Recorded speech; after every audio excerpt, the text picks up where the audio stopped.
İşimizi devamlaştırıyoruz vatandaşım. Bir yerde Javu uruşu degende 1895 yılındaki Xitay yoki Manchun hükümeti bilen Yaponiya oturuştu deniz yüz berge uruştu Xitaylar Javu uruşu deydi. Bir yerde bunu simbol qilib ko'rsatdi. Liyajo efendi tanqid qilib bunday ko'rsatdi. Siyosiy huquq fuqarolarning e'tiqod va axloq turg'izishiga ruxsat qilmasa, fuqarolar qumdak chechilib ketadi.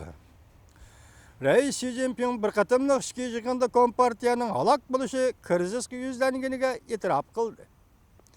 Shangang saylash jurnali 7-sonda xabar qilib mundaq ko'rsatdi.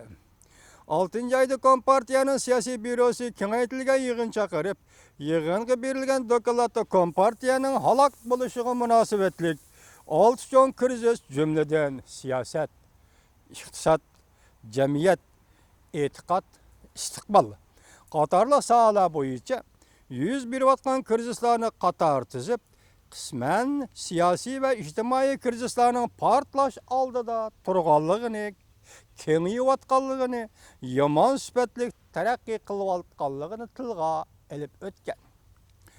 Xabarda oshkorlab mundaq ko'rsatgan. Reis Xi Jinping yig'inda nihoyat oz uchraydigan talaffuz bilan keskin paketlarga yuzlanib, o'zgarib, yotlashib, sifat o'zgarishi orqali partiyaning halok bo'lishiga yuzlanganligidan iborat bu paketni qabul qilaman va e'tirof qilaman degan edi.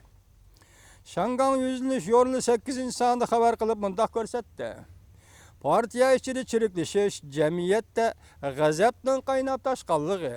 Demak, Jungo Kompartiyasi halok bo'lish krizisiga yuzlandi deganda butun yig'in zalida yig'izora bo'lib ketgan. O'xshashda bir vaqtda Jungo harbiy ishlar torbitida Shilo torbitida havo armiya mayori Daishuning maqolasi e'lon qilindi. O Liyajoning maqolasini naql keltirib taqdirimiz Manchungning oxirgi davrdan dahshatlik bo'ladi. Ichki jihatdan urushqa, atrofimizda ham urushqa duch kelamiz.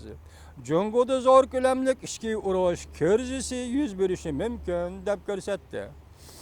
Shangang Sharq gazeti obzor e'lon qilib, Jungo Kompartiyasining ichki qismida darajadan tashqari bir maydon siyosiy biron chapqon yetilmoqda. Dunyoni zilzilaga soladigan bir xabar har qanday vaqtda yetib kelishi mumkin. Bu xabar yoki bu maqolaning avtori Li Long 9-oyning 13-kuni Jungo nazar torbitida e'lon qilindi. Shu kuni Vanvi torbitiga ko'chirib chaplandi.